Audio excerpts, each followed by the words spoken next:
오늘은 이 나라가 일본의 침략주의와 제국주의에 압제하에 있다가 해방된 지 76주년이 되는 기념주일입니다. 우리나라의 역사를 보면 고난의 역사라고 해도 과언이 아닙니다.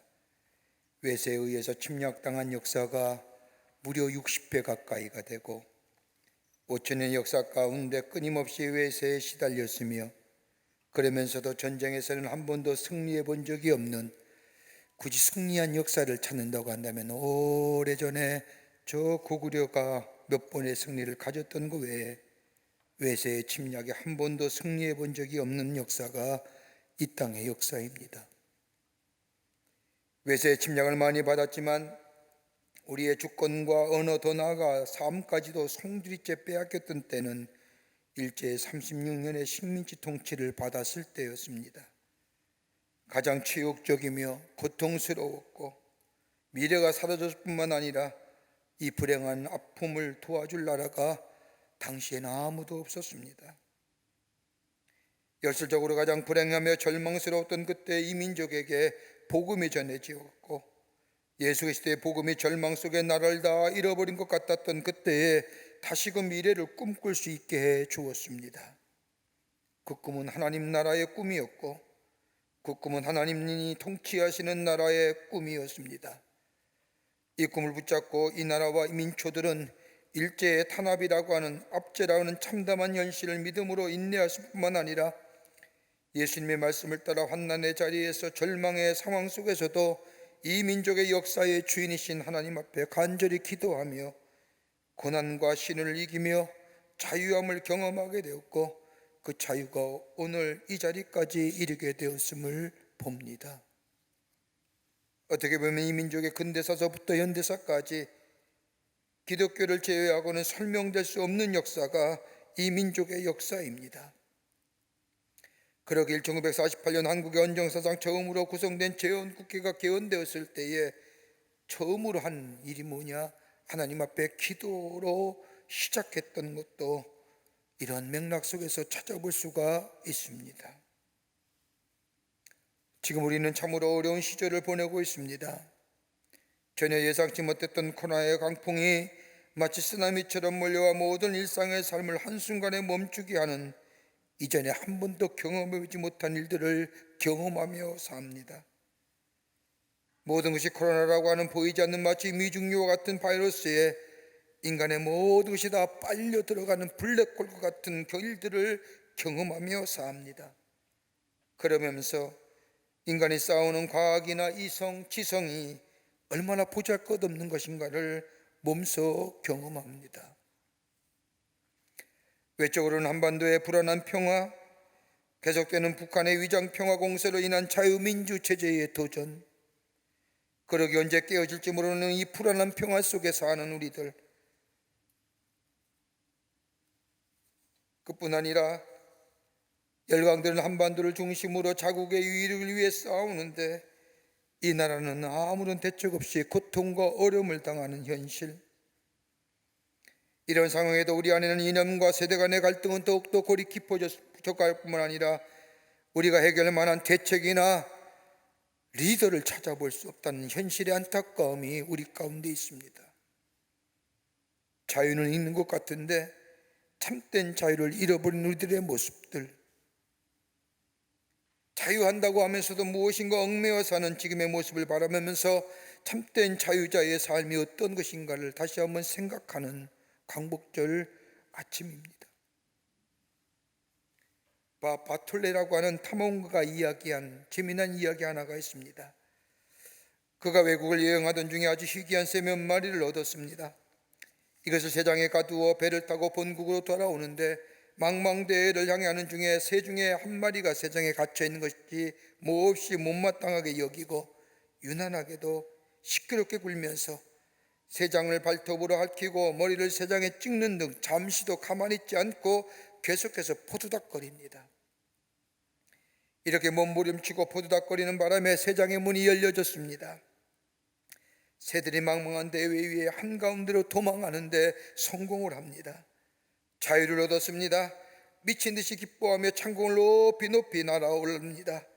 새들이 갇혔던 새장은 텅 비어 있었습니다.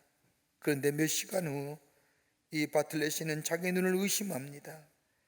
그렇게 날아올랐던 새들, 그 새들이 다시 배로 돌아온 겁니다.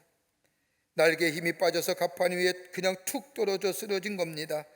저들은 자유를 얻었다고 날아오라는데 망망대 위에 발붙일 것이 없었던 겁니다. 먹을 것도 없었습니다. 죽기 살기로 배를 향해 다시금 돌아온 것입니다.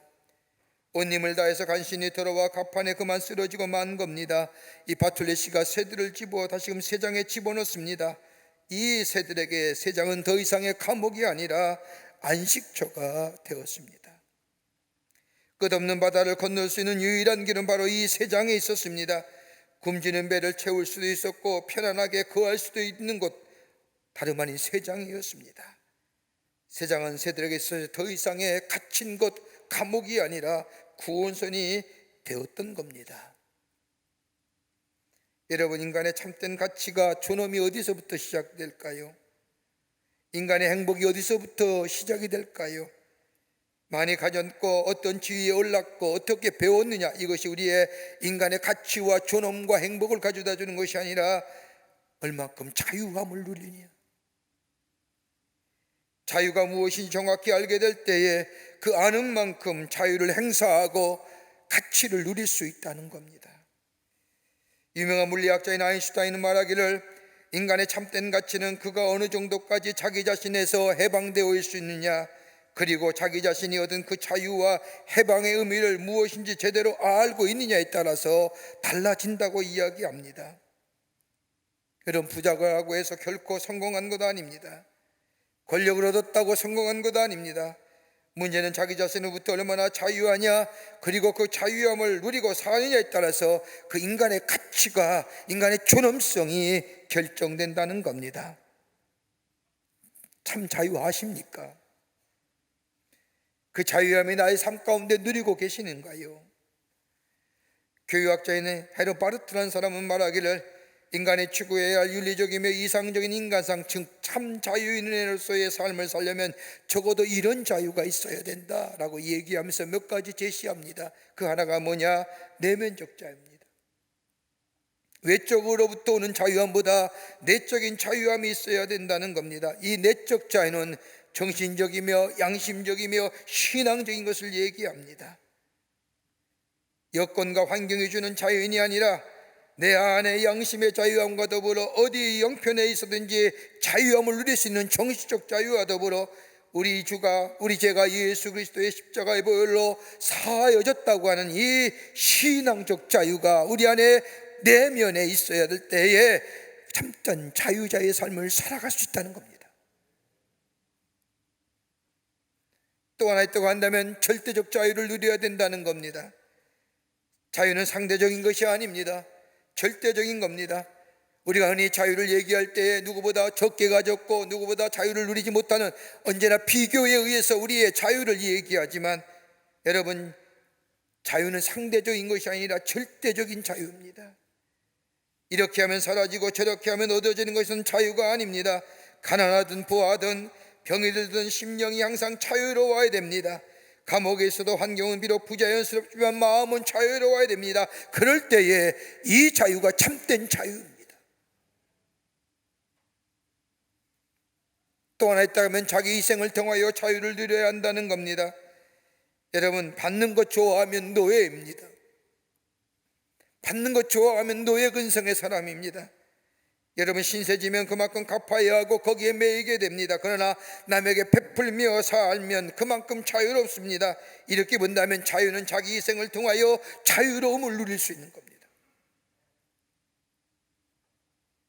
하나 더 있다고 한다면 자유는 정의에 기초한다는 겁니다.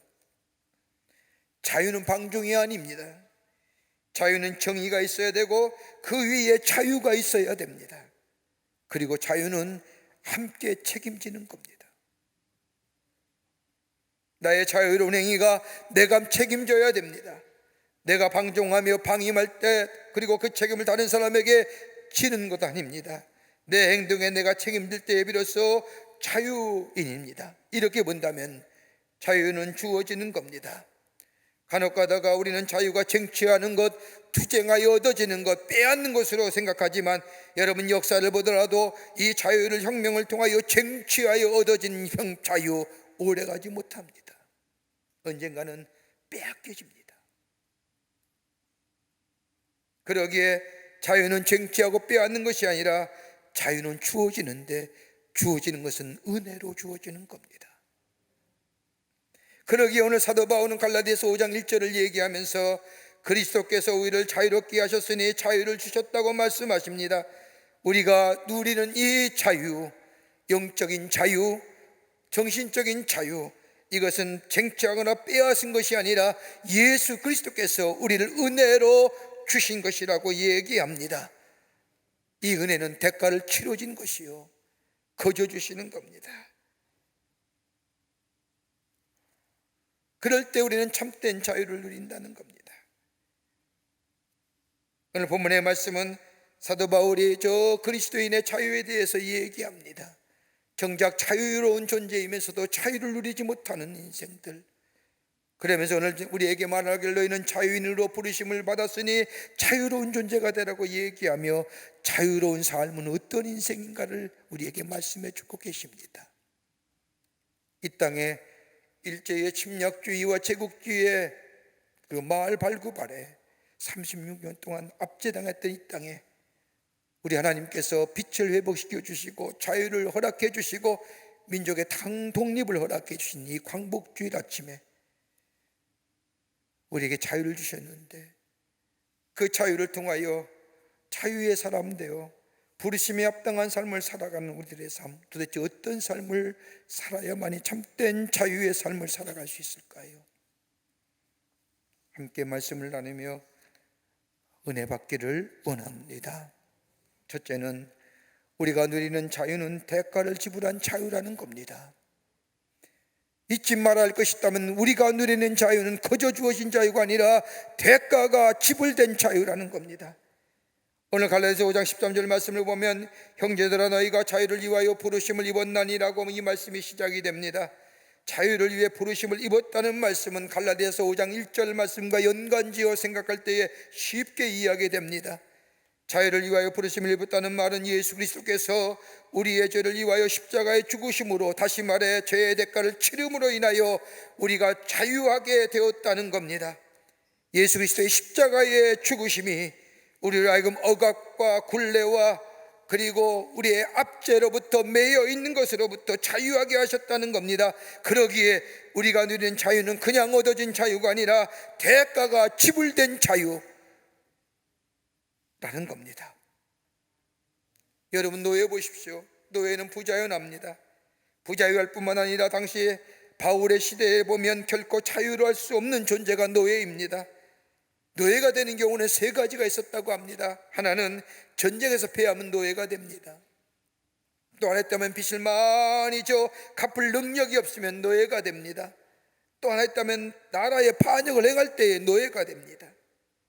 이렇게 되면 몸이 구속되고 더 나아가 노예가 될 뿐만 아니라 노예의 자식이 있다면 그 자식 또한 평생 죽을 때까지 노예가 됩니다. 아무리 충성했다 할지라도 노예로부터 벗어날 수가 없습니다. 이것을 보았던 바울, 당시의 노예자들을 바라보면서 사도 바울은 예수 그리스도의 구속의 놀라운 은총을 설명합니다. 아하, 너희가 값으로 사신 바 되었다는 거예요.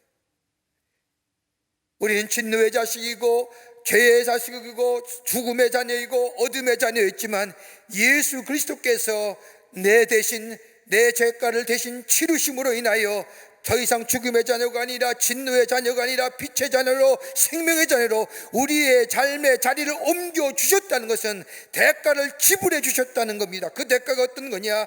예수께서 십자가의 죽으심으로 우리의 매였던 것, 우리의 억압되었던 것들, 우리를 압제했던 것으로부터 자유로운 존재가 되었다는 겁니다. 그러기에 바울은 오늘 갈라디아서 5장 24절 말씀에 뭐라고 말씀하니나 그리스도 예수의 사람은 육체와 함께 그 정과 욕심을 십자가에 못 박았느니라. 자유함은 우리 주님 예수 그리스도께서 우리를 위하여 죽으신 거룩한 사건을 통하여 우리에게 나타나신 바 된 이 하나님의 사랑으로 확증되는데, 내가 매일매일 내 죄가 예수 그리스도가 십자가에 달려 죽으심으로 내가 죽고 예수가 다시 삶으로 사는 역사, 그럴 때 내 안에 참된 자유, 내 참된 인간의 존엄성이 거기에서 시작이 된다는 겁니다. 미국의 시카고에 미술품 경매가 있었습니다. 값비싼 미술품들이 다 경매된 뒤에 하나의 그림만 남았는데 이름 모를 작가의 그림입니다. 아무도 사는 사람이 없어서 싸게 14불 75센트의 가격으로 팔리고 말았습니다. 뒤에 알아보니 이 그림은 히랍 사람 미네르바라고 하는 당대 유명한 화가가 그린 애굽으로 피난 가는 거룩한 가족이란 제목의 그림입니다. 아기 예수님께서 헤롯의 죽음의 칼을 피하여 피난가는 장면을 그린 그림으로서 17세기에 그린 그림인데 이탈리아에서 17세기에 잃어버린 그림입니다. 그런데 이 그림이 시카고의 경매장에 나타난 겁니다. 아무도 모르는 겁니다. 이름 모를 사람이 14불 75센트에 낙찰받아서 그 그림을 사갔습니다. 그리고 그 그림이 어떤 그림인지, 그 그림이 어떤 연유의 그림인지 알게 된 이 사람, 그림을 되팔아 엄청난 수익을 얻었다는 겁니다. 가치를 모르는 사람은요, 소유할 자격이 없는 거예요. 우리가 누리는 자유는 그냥 얻어진 자유가 아니라 대가를 치르는 자유요, 그 은혜가 거저 우리에게 임한 자유, 누군가 대가를 치른 자유. 이희영 선생님이 계십니다. 한말에 활동한 독립운동가입니다. 이어서 정제와 일가구 전체가 전 재산을 팔아 만주로 망명하여 항일 독립운동을 펼쳤으며 서전서숙, 신민회, 해금일사, 신흥무군학교, 고종의 국외 망명, 의열단 등 이 땅의 항일 독립운동의 전반에 관여하신 분입니다. 아마도 일본의 침략주의와 제국주의에 맞서서 일어난 독립운동은 이희영 선생님이 관여가 안 된 것이 없는 만큼이나 나라의 독립과 자유를 위해 애쓰신 분입니다. 이분의 형제는 6명입니다. 첫째는 이건영 선생이요, 둘째는 이석영 선생이요, 셋째는 이철영 선생이요, 넷째가 이회영 선생이요, 다섯째는 이시영 선생이요, 여섯째는 이호영 선생입니다. 1910년 나라가 일제에 의해서 강제로 합방이 되자 멸대에 걸쳐 풍족하게 쓸만한 재산을 다 팔아가지고 만주로 넘어갑니다. 이때 집안의 모두가 만주로 넘어가는데 주도한 분이 이회영 선생이십니다. 그때 집안의 재산을 다 팔아 판 돈이 무려 그 당시에 돈 600억입니다. 지금으로 환산하면요 2조에 가까운 돈이랍니다. 전 가족이 40명과 더불어 일꾼 등 60명이 1910년 12월 조국의 독립을 위해 정든 땅, 고향 땅 서울을 떠나 저 북으로 향하여 신의에 도착하여 1911년 1월 영하 40도가 되는 그 극심한 추위에 마차 10대 나눠두고 저 압록강을 건너 만주에 정착하게 됩니다. 만주의 땅에 정착하여 나라의 독립과 강복, 빛의 회복과 자유를 위해 일합니다. 가진 재산과 조상대대로 쌓은 명망으로 편안한 삶을 살 수 있었지만 독립운동을 후원하며 전 재산을 바쳐 나라의 독립을 위해 헌신합니다. 그의 삶은 가난함의 연속이었습니다. 하지만 가난함도 그의 나라의 독립과 자유의 의지를 꺾을 수가 없었습니다. 김규식, 신채호 선생, 안창호 선생 등 독립운동가에게 숙소와 식사를 제공할 뿐만 아니라 끊임없이 독립운동을 댔고 가져간 자금이 바닥나 중국의 빈민가를 진전해야만 했습니다. 둘째 이성현 선생은 양부인 한양 최대의 갑부 이의원으로부터 전 재산을 물려받았는데 한양성을 들어올 때에 그 사람의 땅을 받지 않으면 들어오실 정도의 대토지를 소유했는데 그걸 다 팔아서 조국에 바친 후에 이석영 선생은 중국의 빈민가에서 영양실조로 굶어 죽습니다. 일생을 독립운동에 투신했던 이회영 선생과 가족들은 굶어 죽거나 병사하는 등 비참한 최후를 맞이했습니다. 형제 중 유일하게 고국으로 돌아온 사람은 다섯째 이시영 선생이십니다. 훗날 이회영 선생의 아들인 이규창은 일주일에 3끼를 먹으면 잘 먹을 정도였지만 궁핍의 아버지의 독립의 의지, 나라의 자유 꺾지 못했다고 회고한 바 있습니다. 우리가 누리는 자유, 영적으로든 우리의 삶이 있어지는 자유든 거저 얻어진 것이 아닙니다. 누군가가 대가를 치렀기에 우리가 누리는 자유입니다. 이 자유의 소중함을 알고 그 가치를 누리게 될 때 오늘 바울이 우리에게 말씀한 것처럼 현재들아 너희가 자유를 위하여 부르심을 입었나니 자유의 부르심을 입은 자로서 참다운 자유로운 삶으로 살아가는 복된 인생이 되는 줄 믿습니다. 둘째는 자유를 육체의 기회로 삼지 말라는 겁니다. 오늘 갈라디아서 5장 13절 후반부의 중간부의 말씀을 보면 그러나 그 자유로 육체의 기회를 삼지 말라고 말씀하십니다. 여기서 말하는 육체란 단어는 원어로 사르크스라고 얘기하는데 영어의 표현은 플래시입니다. 말 그대로 육체적인 본능만을 가리키는 말입니다. 신령한 것에 반대되는 것으로 세상으로 기울어진 마음, 그리스도를 떠난 마음, 하나님의 법과 반대되는 모든 것을 다 육체라 표현합니다. 단순히 육신적인 본능이나 욕망이 아니라 비그리스도적인 것, 비영적인 것을 가리키는 말입니다. 다른 말로 하면 우리에게 자유 주셨는데 대가를 치러진 자유고 우리에게 거저 주신 은혜의 자유인데 이거를 죄 짓는 기회로 삼지 말라는 겁니다. 죄 짓는 기회로 삼지 말고 귀하고 아름다운 하나님의 뜻을 이루어야 이루는 데 쓰라는 겁니다. 바울은 이것을 같이 육체의 기회로 삼지 말라고 얘기하며 육체의 기회로 삼으면 노예가 된다고 합니다.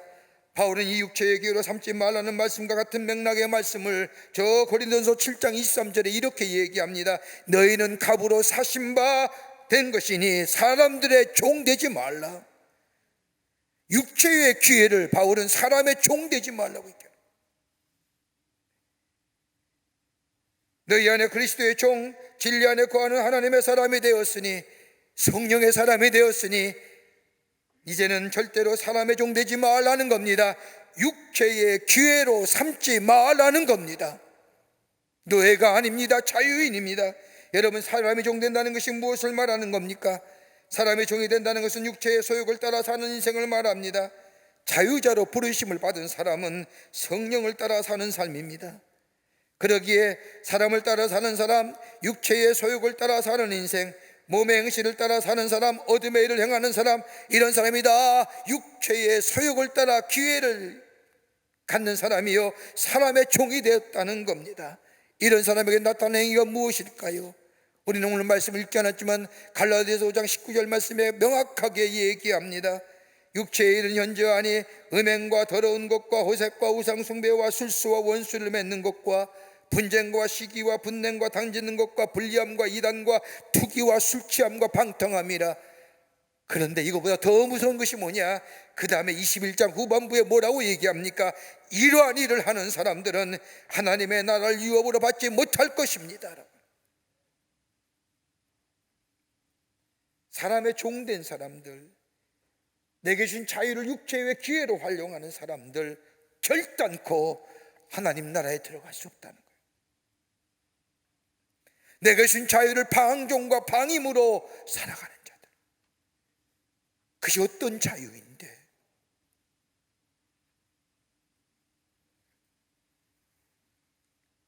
여러분, 자유자로 부르심을 받았다는 것은 그리스도의 종된 사람이라는 겁니다. 사람의 종이 되어 육체의 소욕을 따라 사는 인생이 아니라 그리스도의 종된 사람은 하나님의 거룩한 영에 의하여 인도함 받으며 사는 사람을 말합니다. 여러분, 기억하세요. 육체와 성령은 서로 대적하는 겁니다. 공존할 수가 없습니다. 그리스도 예수 안에서 자유자로 부르심을 입은 사람은 사람의 법, 육체의 법을 따라 사는 인생이 아니라 성령 안에서 성령의 인도를 받아 자유함을 누리며 사는 인생이라는 겁니다. 땅을 지향하는 마음, 현재에 매이는 마음, 저 세속에 끌리는 마음, 율법과 증오에 끌리는 마음, 욕심에 끌려지는 마음, 이런 사람은 사람의 종이 되어 육체의 소욕에 따라 사는 삶이요, 여기에는 진정한 자유함이 없다는 겁니다.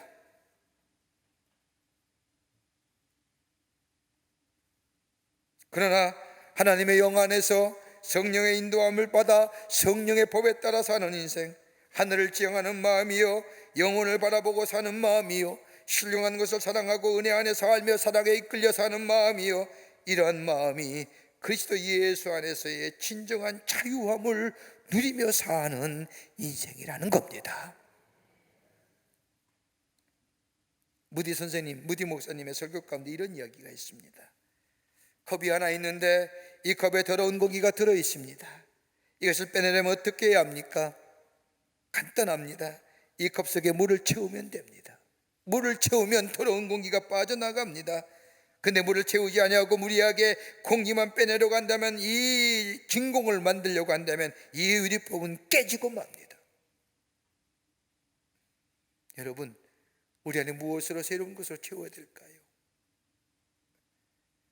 여러분, 내 이성, 내 철학, 내 것으로 채우려고 하고, 그래서 육체의 소욕과 육체의 기회들을 다 떨쳐 깨지는 거예요. 내가 깨져요.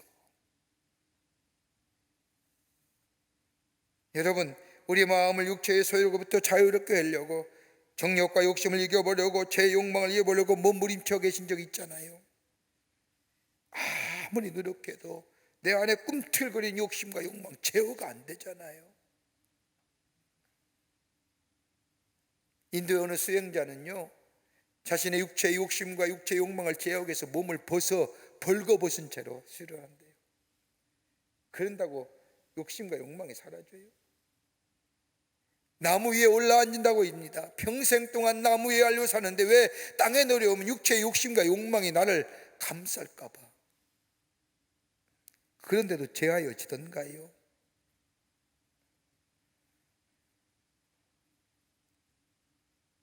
다른 것 없습니다. 진정한 자유함을 누리는 것. 우리 마음속에 일어나는 증오를 이루는 길은 다름이 아니라 우리 안에 사랑이 있으면 증오를 이기지 않습니까? 우리 마음속에 욕심을 이길 수 있는 것은 뭐예요? 우리 안에 은혜가 있으면 우리의 욕심을 이길 수 있지 않습니까? 내 안에 불만과 불행과 내 안에 있는 말할 수 없는 것들 이길 수 있는 것은 내 안에 감사와 감격이 있으면 이 불만과 불평, 원망 이길 수 있지 않습니까? 여러분, 사랑과 은혜와 감사와 감격이 어디서 일어나는가요? 저 땅에서 일어나는 걸까요? 땅의 것들일까요? 아니에요. 하나님의 영 안에 거할 때에, 하나님의 거룩한 영이 내 안에 있게 될 때에 참된 자유, 내 안에 사랑과 은혜와 감사와 감격 속에 저 증오와 욕심과 불만과 불평과 원망을 넘어설 뿐만 아니라 육체의 기회를 끊어버리고 육체의 소욕에 따라 저 죽음을 향해 가는 인생이 아니라 자유함을 가지고 주의 주신 자유함에 합당한 인생으로, 부르심에 합당으로 살아가는 복된 인생이 될 줄 믿습니다. 끝으로 사랑으로 종노릇하라 하십니다. 사랑의 종노릇해야 됩니다. 오늘 갈라디아서 5장 13절 후반부의 말씀을 보면 오직 사랑으로 서로 종노릇하라 하십니다. 사랑 안에서 종노릇하라는 겁니다. 증오할 때, 미워할 때는 자유인이 아닙니다. 여러분, 사랑할 때만이 자유인이 됩니다. 사랑할 자를 사랑하지 않고는 자유할 수가 없습니다. 내 안에 다른 사람에 대한 미움과 증오가 가득 차 있는데 어떻게 자유할 수 있다고 할 수 있습니까? 자유하지 못한 사람입니다. 여러분, 나의 자유는 내 능력이나 내 어떤 것으로 얻어진 것이 아니라 예수 그리스도께서 십자가의 죽으심으로 대가를 치러서 얻어진 자유입니다. 그 자유를 내게 거저 주신 겁니다. 엄밀하게 말하면 나의 자유가 아니라 예수 그리스도께서 나에게 주신 자유함입니다. 자유의 주인이 어디 있겠냐고 말할지 모르지만 자유의 주인은 내가 아니라 내가 자유롭게 된 것은 예수 그리스도께서 허락하신 것이기에 그리스도를 사랑하는 마음으로 사랑할 때에 참된 자유를 누리는 겁니다. 예수께서 사랑의 행위를 하신 것처럼 우리 또한 그 사랑의 행위를 하게 될 때에 나누고 섬겼던 것처럼 다른 사람을 돕고 섬기며 나누는 사랑의 종로로 타는 자, 내가 낮아지는 자,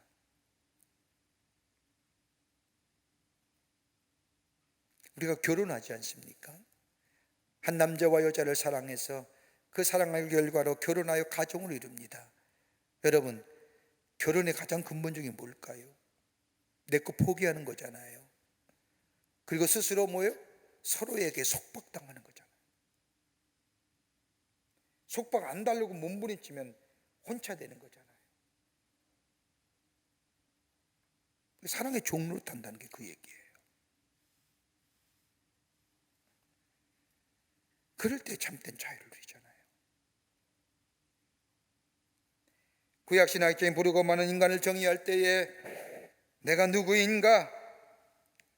영어의 표현은 Who I am으로 정의되는 것이 아니라 내가 어디에 속하여 있는가? 누구를 위해 사는가? Whose I am. Who I am이 아니라 Whose I am. 그리스도인들은 예수께 속하여 사는 사람이요 성령에 따라 사는 인생이요. 그러기에 바울은 오늘 갈라디아서 5장 16절 말씀에 성령을 따라 행하라. 그럴 때에 너희가 오늘 우리에게 말씀하신 것처럼 자유를 위하여 부르심을 입었나니 자유자로 삶을 살아갈 수 있다. 오래전에 해방을 경험한 장로님과 만나서 장로님의 인생의 간증 얘기를 들으면서 얼마나 제가 은혜가 됐는지 모릅니다. 지금도 간혹가다 큰 은혜로 제가 다가옵니다. 생각할 때마다 장로님의 해방을 맞이하면서 제일 먼저 달려간 것이 담임이 아니라 당신이 섬기는 교회였답니다. 교회로 달려가 목사님에게 우리나라 해방되었습니다, 자유로운 나라가 되었습니다, 독립되었습니다 하고 목사님의 손을 잡고 1시간 동안이나 울면서 찬송하며 기도했다는 겁니다. 그리고 해방됐고 첫 번째 주일 아침에 하나님의 전에 올라가 교회에서 예배 드리는데 그 예배 드릴 때 교회에서 첫 번째로 부른 찬송이 뭐냐? 주 예수 이름 높이요. 만왕의 왕 만유의 주, 그 찬송을 부르는데 얼마나 은혜가 되던지 간에 일제의 저 압제하에서는 절대로 예수를 향하여 주 예수 이름 높이요 만왕의 왕이요 만유의 주요 부를 수 없었던 찬송. 왜요? 천왕이 왕인데 천왕 왕 위에 누가 왕이 있다니 부르지 못하겠던 찬송을 목이 터져라 불렀다. 그 드렸던 예배, 그 감격, 돌아가셨지만 일평생 잊지 못할 가장 자기 인생의 가장 감격적인 예배의 찬송입니다. 목이 터져라 주 예수 이름 높이요 만왕의 왕이요 만유의 주요 예수님을 향하여 하나님을 향하여 자유케 하신 그 하나님을 향하여 찬송할 때에 그 찬송이 얼마나 은혜가 됐는지 목이 터져라 불렀던 그 예배, 자기는 그 예배를 일평생 잊지 못할 예배라고. 자유케 하신 하나님, 오늘 해방된 지 76주년입니다. 자꾸 우리나라의 역사가 자꾸 희미해져 가는 것 같아요. 3.1절도 그렇죠, 6.25도 그렇죠, 8.15는 코로나 때문에 8.15의 방북보다 자유를 준 것보다 저 광화문 광장에 데모하는 것에 더 관심이 많아져.